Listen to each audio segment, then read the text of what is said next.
Այո, ես հենց այն ծովահենն եմ, այս գրքի գլխավոր հերոսներից մեկը, բայց դուք մի անհանգստացեք, ես այլևս գանձեր չեմ փնտրում, չեմ վնասում մարդկանց, գիտեք մի օր ինչ եղավ, մի օր նավով նավարկելիս մի հին շիշ գտա,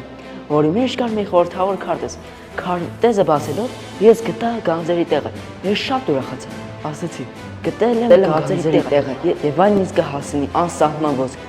ես որոշեցի ճամփան գնել, անցա ամեն տեսակի փորձություն, դժվարություն եւ հասա Զանգակրատուն, որտեղ ինձ սպասում էին գրքեր։ Սկզբում ես շատ զայրացա, ասացի. «Միթե այսքան ճանապարհ եմ անցել այս գրքերի համար»։ Ես շատ տխրեցի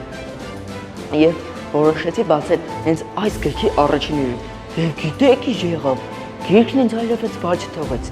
Ամեն մի էջ մի նոր արկած էր,